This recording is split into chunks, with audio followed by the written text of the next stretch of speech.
안녕하세요. 건축 시공기사를 공부하는 아키안의 한석재입니다. 이번 5월 18일 날 133회 시험을 치신 여러분 모두 수고하셨습니다. 당일날 출제 문제를 확인을 하면서 좀 많은 생각을 좀 했었던 부분이 있었는데요. 앞으로 이제 시험 출제 경향이 좀 바뀌었다는 생각이 들기도 하면서 과연 이렇게 시험 문제가 출제가 계속 될 것인가 하는 그런 여러 가지 생각을 해보게 했던 생각이었고, 결론적으로 말씀드리면 저는 이번 시험이 좀 쉽게 나올 줄 알았어요.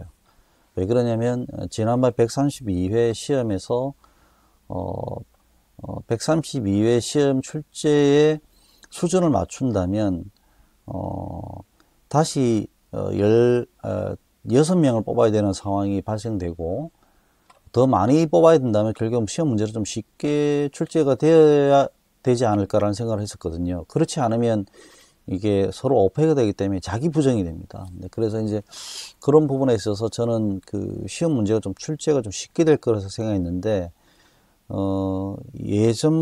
예상보다는 조금 어렵게 출제됐어요. 그래서 왜 그러냐면 용어는 좀 확실하게 좀 쉽게 출제된 것 같고, 서술은 전반적으로 조금 어려워졌습니다. 그래서 그런 부분에 있어서 여러분들이 시험 공부를 전통적인 학원 교재를 가지고 공부하셨던 분들은 굉장히 좀 생소한 문제들이 좀 많았을 것이다. 그리고 이제 제도라든지 어떤 기준들 이런 걸 가지고 자꾸 이렇게 시험 문제 내면 현장에서 이제 시공 현장에서 계신 분들은 굉장히 좀 접근하기 힘든 부분이었을 거라고 생각이 들어요. 그래서 사실 이런 문제가 나오면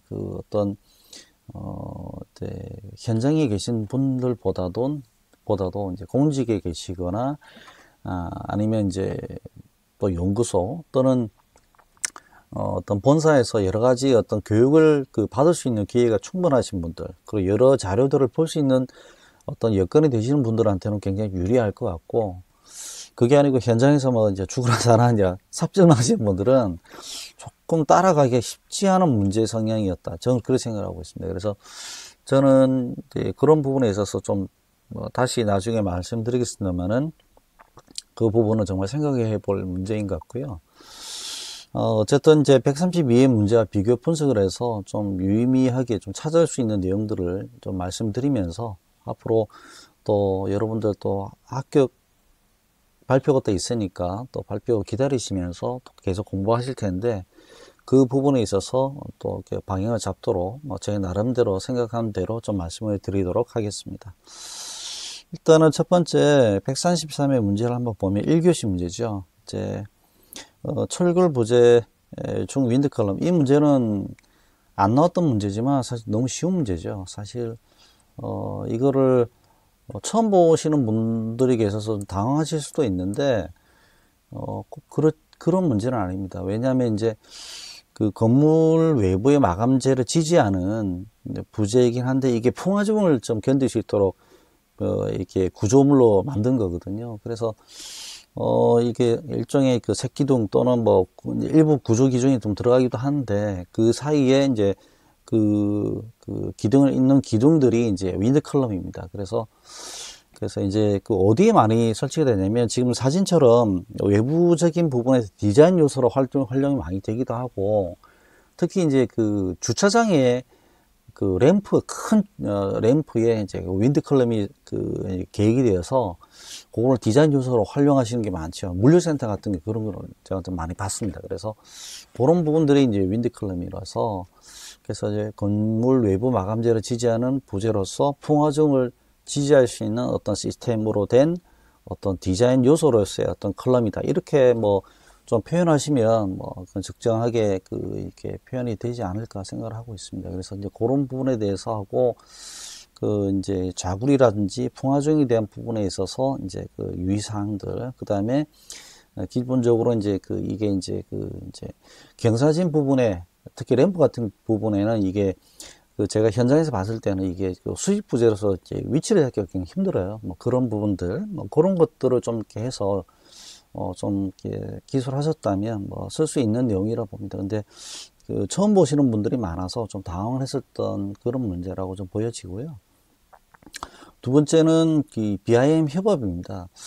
야, 이 문제는 사실 제가 BIM을 아주 거리를 두고 살지는 않는데, BIM 협업이 나올 줄은 몰랐어요. 이게 이제 국토교통부에서 제시한 건설산업 BIM에 대한 내용 중에 협업 체계에 대한 내용이 있는 걸로 알고 있거든요. 그래서 이제 이제 협업이 되는 대상들은 이제 사용자, 그 다음에 발주자, 그 다음에 이제 시행 감리자, 수급이 이런 것들이 있고, 협업의 범위는 이제 BIM을 적용하고자 하는 경우 이제 단계별, 주제별 이런 식으로 좀 돼 있어서 그런 내용이 있는데, 야, 이게 시험 날 줄은 저는 정말 몰랐습니다. 그래서 이제 요거는 접해 보신 분들한테는 굉장히 어려운 문제가 아니었을까. 그래서 BIM 문제가 나와도 좋긴 한데, 이거는 그렇죠. 그렇게, 제 생각에는 이렇게 갸뚱하는 그런 문제였고요. 그러니까 이쪽에 관여하시지 않거나 준비 안 하셨으면 풀기 어려웠을 겁니다. 그리고 이제, EVMS, 그래서 이제 SPI하고 CPI는, 이거는,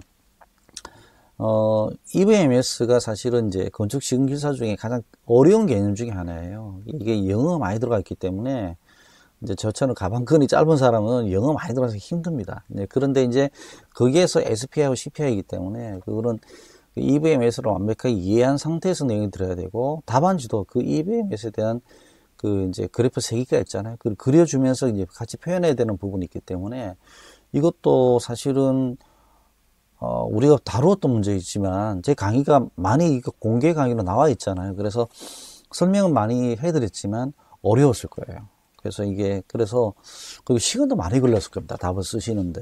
그래서 이제 그런 부분에서 좀 쉽지 않은 문제였고, 그 다음에 이제 단열 강봉은 이거는 처음 보는 문제는 아니죠. 이게 예전에 나왔던 문제인데, 예, 복층 유리를 이제 제조할 때, 유리 사이를 이제 이격시키는, 이제 유지시키는 것을 우리가 이제 감봉이라 하는데, 이제 이 감봉을 이제 단열 성능을 확보하는 것.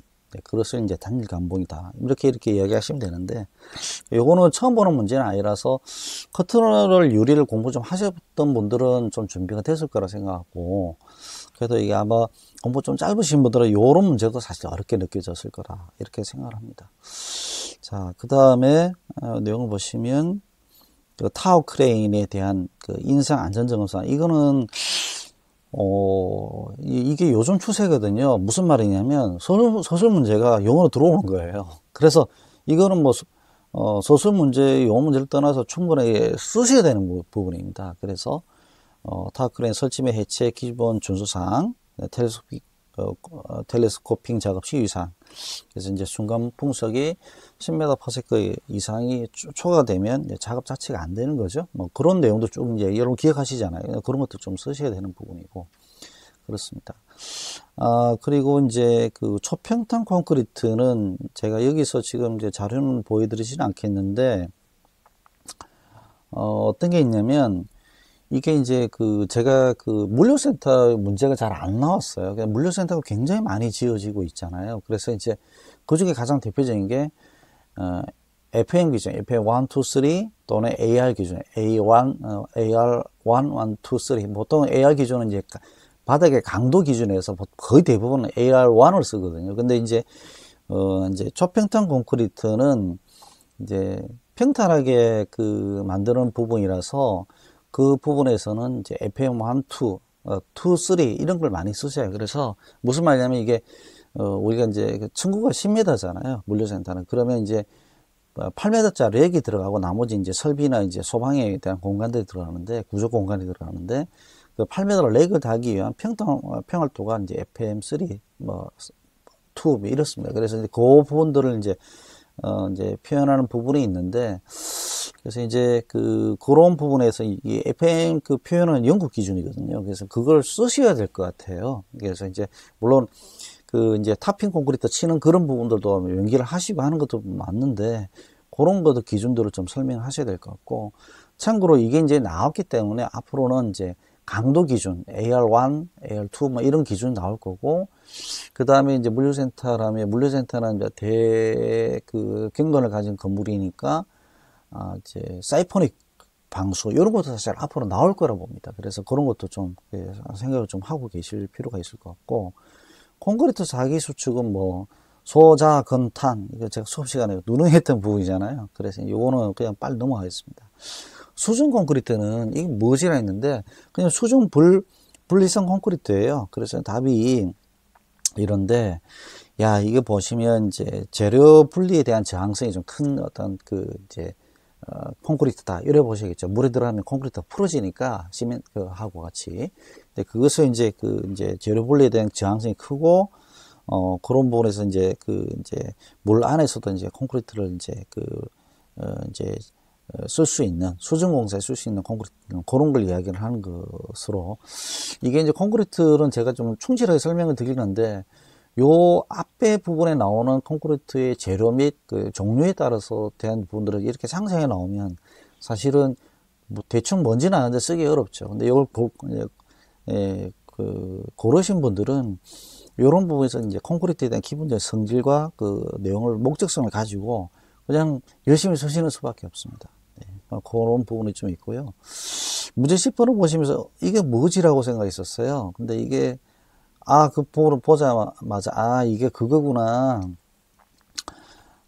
민간 투자 방식 사업 중 수익행과 임대행은, 결국에는 이게 BTL, BTO 이걸 이야기하는 겁니다. 근데 이거를 아마 연상을 못 하셨던 분들이 상당히 많았을 겁니다.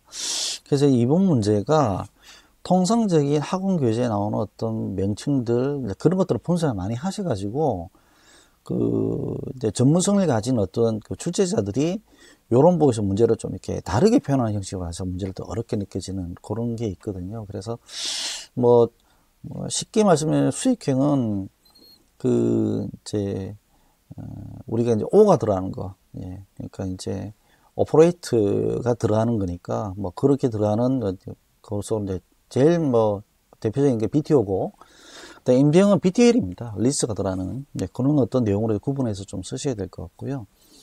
그 다음에 건설 공사비 지수는 뭐 이거는 많이 다뤘던 문제예요. 그런데 이런 부분에 대해서 이제 에스컬레이션에 관련된 문제 나올 것이라 했는데, 이제 이런 부분에서 이렇게 또 일부 부분을 발췌해서 또 용어 문제로 이렇게 나왔던 문제네요.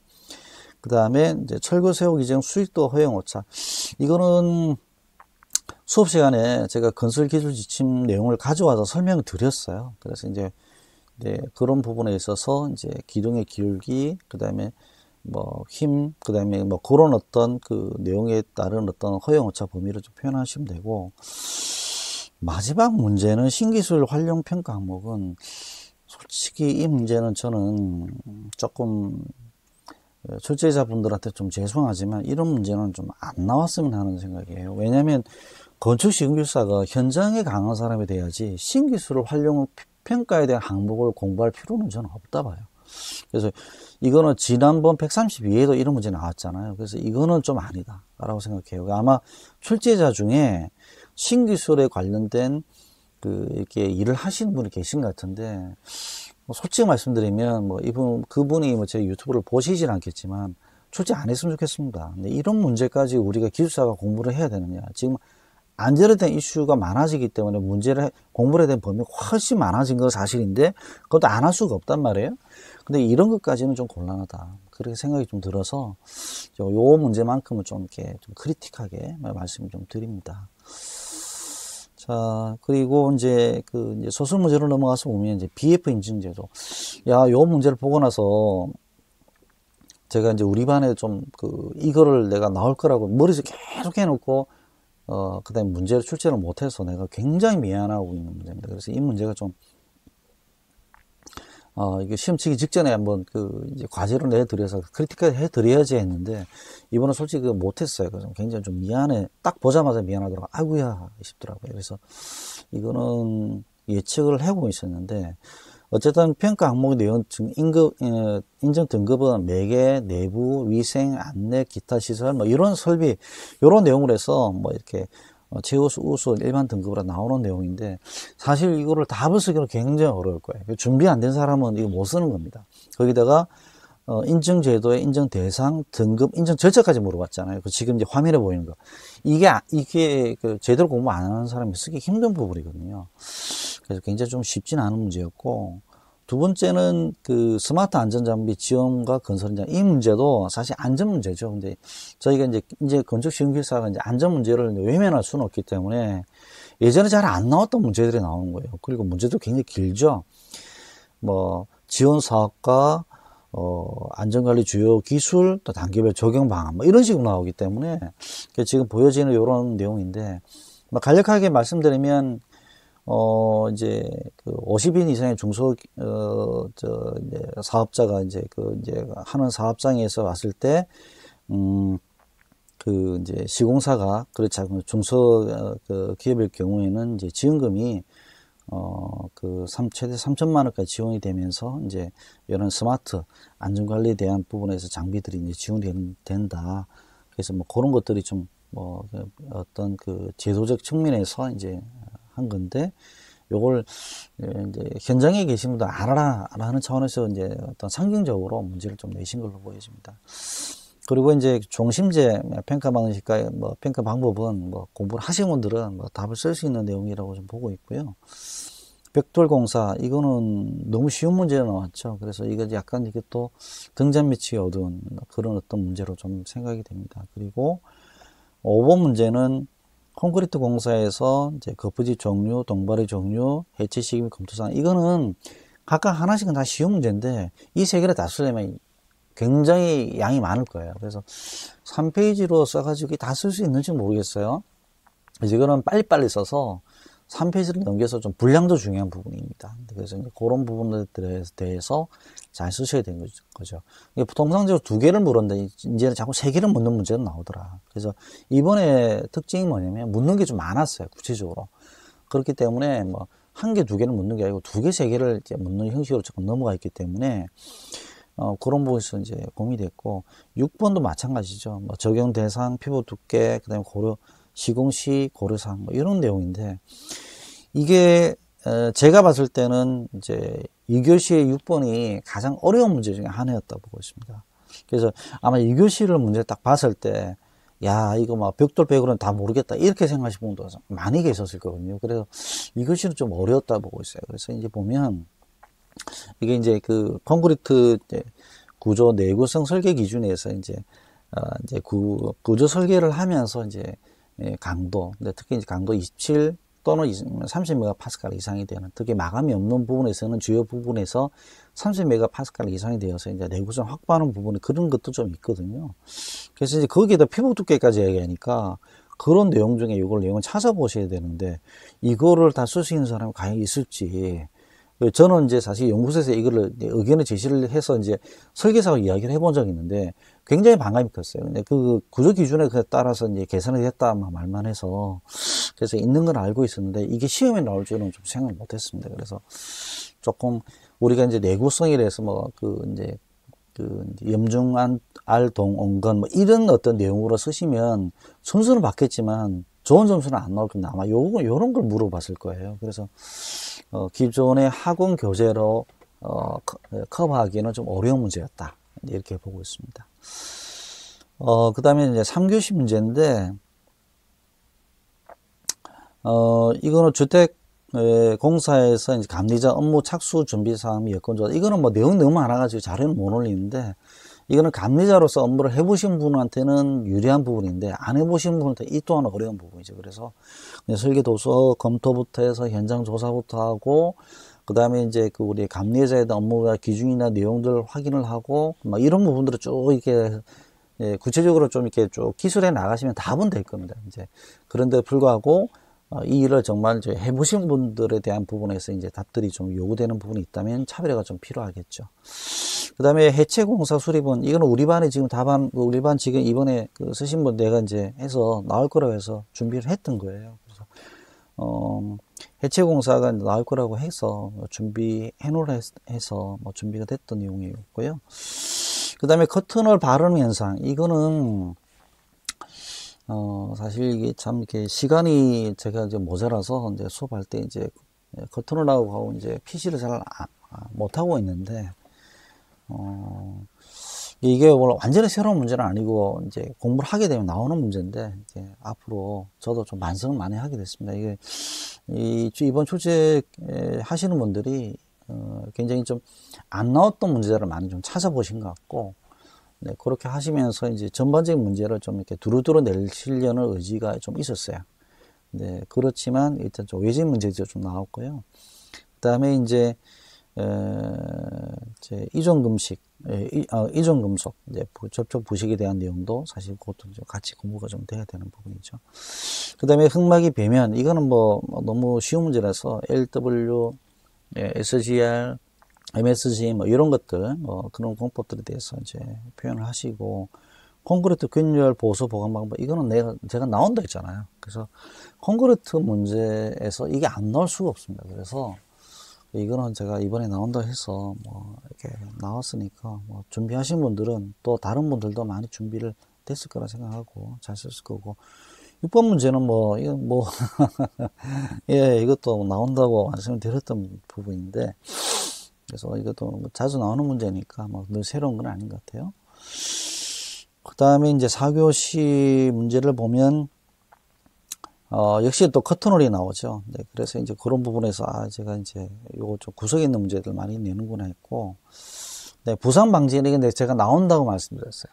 예, 그래서 이제 이거는 이제는 이제 장마철 들어가거나 이렇게 되면 건축물에 뭐 이렇게 어떤 매스 콘크리트에 대한 부분에서 그런 내용이 아니고 집중호우, 우기에 대한 어떤 대처 방안이기 때문에 그래서 그런 부분도 있고, 또 이제 지하 구조물 부상 방지는 이제 뭐 그런 좀 그러니까 이제 지하에서 수해에 따른 어떤 부상 방지에 대한 공법 그런 거 쓰겠죠. 그래서 로마인머는 뭐 이렇게 그런 게 있죠. 네, 그거 기억하셔야 될 것 같고, 네, 부위별 계측, 그다음에 측정 방법까지 묻는 게 아주 구체적으로 이렇게 많이 물어봐요. 그래서 아마 이번에 채점하시는 분들은 많이 물어보고 그 물어본 것을 정확하게 어느 정도 답을 쓰고 있느냐에 따라서 점수가 올라가고 내려가고 아마 결정이 될 것 같거든요. 그래서 물어본 거를 쓰기 바빴을 거다. 네, 그래서 그 3개를 물어봤는데 뭐 2개만 풀었다, 예를 들어 1개만 풀었다, 이렇게 되면 네, 그거는 아마 좀 이렇게 점수를 받기 힘들지 않았을까 생각합니다. 그리고 모듈러 공법의 장점이 단점, 이번에 제가 뭐라고 해야겠냐면 133회 아니면 134회 모듈러 나온다 했어요. 예, 왜냐면 작년에 워낙 유명했고 이게 2023년에 모듈러 관련해서 굉장히 의미가 있는 한 해였거든요. 그리고 제가 이제 연구소에서 이걸 지금 연구를 하고 있어요. 그래서 이제 재료적 측면에서는 봤을 때는 PC 모듈러가 있고 이제 강제 모듈러가 2개가 있고요. 또 이제 그 공법, 이제 하는 방법, 적층의 인필이 있다. 근데 벽식, 라면식 인필, 이게 뭐 전통적인 건데 꼭 굳이 이렇게 되느냐라기보다는 적층 인필 이렇게 뭐 쓰셔도 저는 된다 봅니다. 실제로는. 그래서 라면, 벽식은 우리가 이제 패널라이징이라서 PC 쪽에서 많이 쓰는 거죠. 이제 그래서 PC 판넬을 갖다 붙이기는 하는 거고, 라면식은 그냥 그 육각형의 육면체를 갖다가 쌓는 거예요. 인필은 그 어떤 큰 프레임이 있으면 그 서랍장 꽈떡 없는 거고, 뭐 이런 형태로 보시면 되고, 그래서 장점, 단점, 뭐 아주 명확한 그게 있습니다. 그래서 이제 그런 것도 공기 단축의 장점도 있고, 단점은 비싸죠. 뭐 그런 부분들에 대해서 조금 이렇게 쓰시면 될 것 같고, 그다음 PC공사에서 PC 부재 시공 계획, 이제 이런 부분에서 이제 기재 안 나왔던 문제, 이번에 커튼홀 PC가 좀 많이 나왔다, 뭐 이렇게 말씀드릴 수 있고요. 그 다음에 건설진흥법상 건설사업관리칙, 이거는 뭐 법적으로 해야 되는, 이게 공공기관의 내용이거든요. 그래서 이제 공공발출 때는 설계 난이도, 시공 난이도 높은 것으로 이제 뭐 그렇게 해서 건설사업관리 해야 된다는 뭐 그런 기준이 있습니다만은, 민간에서는 그런 거 없이 필요하면 시행 계약을 하는 거죠. 그래서 이제 그런 거니까 그런 차원에서 물어봤는데, 저는 이런 것보다는 기술사가 건축 시공기사가 되어서 할 수 있는 역할이나 업무에 대한 범위, 이런 것들을 이야기하는 게 더 낫지 않을까 하는 생각도 들기도 합니다. 그리고 이제 마지막에 중대재해처벌법, 산업안전보건법에 대한 그 부분에서의 내용인데, 요거는 뭐, 요렇게 해서 이제 구분이 돼서 나오는 내용이 있으니까 참조하시고, 그래서, 중대재해처벌법 등에 관련 법률은 이제 의무주체가 경영 책임자고, 산업안전보건법은 사업주죠. 근데 그렇게 좀 다르게 변기되어 있습니다. 그래서 경영 책임자로 되어 있기 때문에 이 부분에 대해서는, 그래서 이제, 이 부분에서는, 그래서 이게, 경영에 관련된 최고 의사결정자가 이제 책임을 지도록 하는 그런 어떤 징벌적 어떤 그런 내용도 좀 있다. 이렇게 보시면 되겠고, 제 내용은 비슷하지만 조금 다르거든요. 그래서 그거 좀 살펴보시면 되겠습니다. 자, 요렇게 하고, 제가 분석을 좀 해봤어요. 이게 얼마나 어려웠냐. 그래서 제가 이제 엑셀 작업을 또 해봤는데, 이번에는 그냥 제가 봤는데, 결론적으로 말씀드리면, 132회보다 조금 더 어려웠습니다. 아주 많이 어려웠다는 말씀드리는 게 어려운 것이, 왜냐면 이게 어렵다고 생각되는 문제지만 어쨌든 풀어서 답을 쓸 수 있는 문제는 있었거든요. 그래서 난이도 조금 올라갔다 보는 거고, 실제로 새로운 문제의 기준들은 되게 많이 좀 느껴졌고, 그리고 기존에 그냥 빤한 문제도 좀 다르게 표현을 했기 때문에 굉장히 시험 치시는 분들은 그날 굉장히 더웠을 거예요. 힘들어가지고. 예, 굉장히 고생하셨을 거라 생각돼서 저도 마음이 좀 그런데, 단지 이제 용어는 지난번 시험보다 조금 쉬웠던 것 같아요. 조금은. 예, 그래서 이제 쓸만한 문제도 많아서, 네, 그런 게 있어서. 그래서 용어로 보시면 이제 퍼센테이지가 중간에 대한 문제가 46%잖아요. 그냥 반 정도 가까이 간 중간 문제는 새로운 문제지만 쓸 수 있는 문제, 유추해서. 아니면, 이제 아주 쉬운 문제라고 보기에는 어려운 기출문제 중에, 그래서 조금 난이도가 있는 기출문제, 이게 중간 문제인데 그런 것들이 좀 나왔어요. 그래서 전반적으로 만만한 문제는 별로 없었을 겁니다. 예, 네, 그런 거고, 서술은 지난번 시험보다는 어려워졌어요. 저는 이번에 서술은 지난번 시험이 좀 쉽게 나와서 조금 뭐 그 정도 수준을 유지하거나 조금 더 어렵겠다라고 생각했는데 조금 많이 어려워졌거든요. 그래서 이거는 서술은 좀 많이 좀 어려웠을 것 같아요. 예. 근데 아셔야 될 게, 서술은 다른 그 용어보다도 더 좀 고민돼야 될 게, 서술은 문제 조금 난이도를 높이면 굉장히 어렵게 느껴져요. 이번 케이스가 딱 그렇습니다. 예. 그래서 서술 문제를 난이도를 높이기가 쉽지 않습니다. 그리고 가능하면 현장에 계신 기술자 위주의 공부가 되어야 되는데, 지금 그게 아니고 그 제도라든지 어떤 뭐 여러 가지 어떤 전체적인 운영을 하시는 매니저의 어떤 역할에 준한 어떤 내용으로서의 관점으로서 시험 문제가 출제됐기 때문에, 정말 뭐 현장에 삽질하시는 우리 현장에 계신 우리 소장님들은 굉장히 문제에 불만이 좀 있을 수도 있습니다. 그래서 저는 출제자분들이 자기의 전공이나 자기 능력을 이제 표현하는 것도 중요하지만, 이 출제 하시면서 이거 공부하시는 분들이 또 지향점이 어디고, 실제로 어느 구성원들이 많다는 것도 좀 생각을 하셨으면 좋겠어요. 물론, 이런 것들도 기술자가 알아야 돼 라고 생각하시면 할 말은 없는데, 예, 그렇게 해서 이 부분에 대해서, 좀 생각을 좀 하셔야 된다. 물론 이제 6문제 중에 4문제를 푸는 문제니까 2문제 정도는 그렇게 낼 수 있는데, 6문제 중에 뭐, 3문제나 4문제를 그렇게 내버리면, 그럼 못 푸는 거예요. 저는 이래 생각해요. 그래서 그거는 굉장히 곤란하다. 그래서 한두 문제 정도만 그렇게 내시고, 나머지 부분들은 기술적인 부분, 그 다음에 현장 위주의 문제가 나야 된다.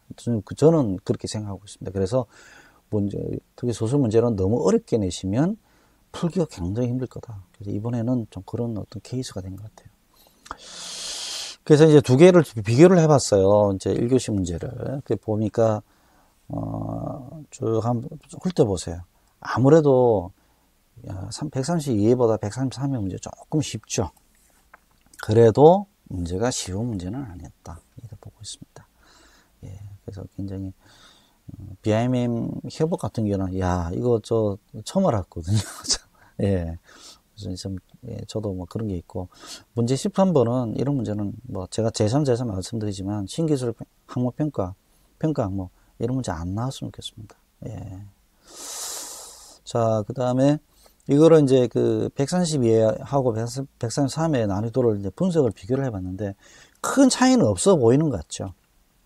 하지만 기본적으로 봤을 때 이제 난이도가 전체적으로 상해에 해당되는 부분들이 우리가 이제 이제 32%였다가 지금은 23%로 좀 떨어졌어요. 그래서 전반적으로 쉽게 보이지만 그건 이제 용어 문제가 쉬운 문제가 조금 이렇게 나왔기 때문에 상해에 대한 문제가 좀 줄었기 때문에 지난번 132의 용어 문제는 좀 어려웠죠. 상중하할 때 상위 5문제로 나왔고 지금은 이제 이제 상위 2문제 정도인데 실제로는 중위 문제가 많아졌지만 원래 상해가 할 문제가 중으로 내린 거예요. 제가 쓸 수 있다고 생각하실게요. 그래서 이번 경우에는 제가 지금 이렇게 하고 나서 조금 내가 조금 약간 나이브하게 점수를 줬구나, 이렇게 매겼구나라는 생각에서 조금 더 지금 표현이 되는 것보다 조금 더 어려웠다 이렇게 보고 있습니다. 그래서 그런 부분이 있고 서술 같은 경우에도 보면 이제 중간에 대한 문제, 특히 하에 대한 문제가 확 줄었죠. 예. 지난번은 하에 대한 퍼센트가 50%였잖아요. 지금 40%는 안 되는 거예요. 그만큼 풀기가 어려웠다는 겁니다. 예. 그래서 그런 부분에서 좀 어렵고 대신에 중간에 대한 문제가 22에서 33으로 늘었죠. 예. 예. 그래서 이제 이거는 난이도 올라갔고, 예. 뭐 그렇습니다. 그래서 그런 것들을 좀 생각해 볼 필요가 있네요. 그래서 지난 회보다는 조금 더 어려웠습니다. 용어는 좀 쉬워졌지만 서술이 좀 어려워졌어요. 됐고, 문제 딱 받아보는 순간, 기본적으로 이제 그 학원에서 자꾸 다루어지는 문제 형태나 문제 기술 방식이 아니기 때문에 좀 어렵게 느껴졌을 거다. 이렇게 생각하고, 특히 이제 그 현장 위에 베이스의 기술 위주의 문제보다는 제도나 기준에 그런 문제들을 나왔기 때문에 좀 더 많이 어려웠을 거라고 느껴지고 있습니다. 요것만 보시고 이렇게 한번 넘어가도록 하겠습니다. 첫 번째, 최근 기출문제에 대한 세밀한 분석을 좀 하셨던 것 같아요. 그래서 최근에 나왔던 문제는 출제하지 않았고요. 기존 132의 문제와 비슷한 패턴입니다. 그래서 그분들이 이제 계속해서 문제를 내고 있고 출제 경향을 바꿀 생각이 전혀 없다. 네, 이거 말씀을 드리고 있고요. 그래서 133의 또 문제에서 봤을 때 이번 문제는 출제가 많이 되는 그 문제보다 좀 다소 소외된 문제를 많이 냈어요. 그래서 저는 이 부분에 있어서 지금 아까 이게 엑셀로 만들어 놓은 게 있긴 한데 그래서 이번에 못 보여드렸네요. 이게 뭐냐면 요거는 그냥 말로 설명드릴게요. 이번에 문제의 가장 큰 문제가 뭐냐면 총론하고 콘크리트에만 문제가 집중해서 나왔어요. 그래서 좀 그런 부분에서 좀 저는 문제가 있어서 이런 식으로 나오기 시작하면 어떤 생각이 드냐면 시험 치기 전에는 총론하고 콘크리트만 보고 시험 치고 칠 수 있다 이런 어떤 말이 나올 수도 있을 정도로 조금 많이 좀 외진 어떤 문제들이 많이 나왔습니다. 그 다음에 이제 그 안전과 관련된 총론 안전 문제는 막 지금 말씀하신 그 내용이에요. 이게 지난 회에도 마찬가지였고요. 그래서 하고 이 법령과 제도에 대한 문제가 자꾸 많이 내시는 것 같아요. 그래서 이번에 요걸 컨트롤 하시는 분들이 현직에서 관여하시는 분들이 되게 많으신 것 같아요. 출제자들이. 그래서 이걸 뭐 안전이나 이런 쪽에 내는 것을 제가 반대는 못 하는데 뭐 출제 경향이 그래서 이제 현장에서 이렇게 일하시는 분들한테는 좀 다소 좀 불리한 부분이 있다. 그리고 이제 시사성, 계절 높은 문제는 좀 안 내고 있습니다. 이거는 지난번 내용과 비슷한데, 그래서 이슈의 직접적인 문제는 출제를 좀 자제합니다. 동절기, 뭐 서전기 이런 거는 이제 출제를 하지 않고요. 그다음에 용어 문제는 기존 기술상 출제 범위를 넘어서 안전을 포함한 품질의 내용을 깊게 다루는. 그러니까 이제 수질 콘크리트 같은 경우죠. 이게 이런 문제가 예전에 안 나왔느냐? 아니에요. 나왔어요. 나왔는데, 좀 그렇고, 오히려 신기술 신자재는 또 안 나오는. 그러니까, 전통적으로 건축 신기술사에서 문제가 나왔던 부분들은 잘 안 내려고 했었어요. 그게 아마 학원에서 다루기 때문에 안 내신다고 하면 이건 정말 오해입니다. 왜냐면, 이게 학원에서 이렇게, 다루는 문제를 안 내려고 하시고 문제를 냈다면 이거는 현장에 계신 분들한테는 문제가 어렵게 느껴지는 문제들이거든요. 그래서 이제 그런 부분에 대해서는 좀 생각을 해봐야 되지 않을까, 뭐 그렇게 생각을 하고 있습니다. 제가 지금 어저께 이제 제가 출장을 좀 갔다 오고 제가 무리를 했더니 좀 이렇게 목소리도 그렇고 그 언변이 부드럽지 못해서 너무 좀 죄송합니다. 예, 제가 지금 컨디션이 좀 안 좋습니다. 자, 그래서 뭐 제반은 뭐 지금 이렇게 개강은 5월 26일 하는데 이번에 기간이 짧아서 학원비를 대폭 감축을 했어요. 그래서 뭐 그렇게 좀 알고 계시면 되고, 그래서 그렇게 해서 좀 하시고, 어쨌든 여러분들께서 뭐 제가 드릴 말씀은 시험 치시는데 좀 굉장히 좀 문제 패턴들이 좀 바뀌고 출제자의 경향이 성격이 좀 뚜렷해요. 그래서 앞으로 이제 그 올해 마지막 시험도 요런 패턴으로 이제 될 것 같습니다. 그래서 조금 문제가 좀 어떻게 나올지는 대충 예측이 되고, 요거는 말씀드릴게요. 이거는 매년 반복된 건데, 그 회에 1회, 2회, 3회 시험이 있다면 1회, 2회에서 좀 문제가 안 나왔던 그 챕터들이 있어요. 그 문제는 반드시 3회에 문제가 다 나오게 되어 있습니다. 그래서 그거 기억하세요. 그래서 그걸 기억하셔가지고 이번에 보니까 토공사라든지 몇 개 그런 것들은 많이 안 나왔잖아요. 그래서 그런 것들을 좀 살펴보셔가지고 공부를 좀 해놓으시면 좀 더 좀 예측이 될 것이라고 생각하고, 그리고 지금 무엇보다 안전에 관련된 제도가 바뀌고 있거나 그런 데 있으면 그런 작년 재작년 것부터 포함해서 지금까지 올해까지 내용들을 다 제대로 보셔야 됩니다. 그게 다 출제 문제로 나오고 있으니까 이거는 뭐 다 아셔야 된다고 생각을 하고 계신 것 같고, 아마 출제자분들이 안전에 대한 이슈, 또 안전에 대한 안전 기술에 대한 어떤 의식을 좀 하고 계신 것 같고, 그런 부분에 있어서 출제 경향이 좀 있습니다. 그래서 그렇게 하시고요. 무엇보다 지금 몇 분이 이제 이번 133회를 합격할 건가의 문제예요. 본 동영상에 초반에서 말씀드렸지만, 저는 서술 문제가 예상 외로 좀 어렵게 나왔거든요. 저는 좀 쉽게 나올 줄 알았어요. 저번 시험은 너무 쉽게 나왔지만, 조금 한두 문제 정도씩 좀 어려운 문제, 이렇게 나올 줄 알았더니, 좀 많이 좀 난이도가 올라간 건데, 그렇게 되면, 과연 이번 133회에, 몇 명을 뽑을지가 정말 제가 걱정입니다. 예. 적게 뽑으면 이것 또한 지금 공부하신 분들한테는 굉장히 큰 데미지거든요. 근데 많이 뽑아버리면 이 출제 난이도하고 명수하고 완전하게 좀 별개로 넘어가는 자기 부정형의 어떤 내용이잖아요. 예, 무슨 말씀인지 이해하시죠? 예. 그러니까 지금 이렇게 문제가 좀 어려워졌는데 훨씬 더 많이 뽑아버리면 그럼 지난번 130회에 뽑은 거는 뭐가 되냐 이렇게 되는 거예요. 이제 그렇게 되기 때문에 그런 부분에서 좀 문제가 좀 되어서 좀 잘못 이렇게 궁금합니다. 이번에 몇 명 뽑아줄지. 그렇게 하더라도 저는 출제자분들께서 자기 부정이 된다 하더라도 저는 최소 60, 70은 뽑아줘야 된다 이런 생각하고, 네, 그래서 공부하신 분들이 노력을 하셔서 그 성과는 가져가셔야 됩니다.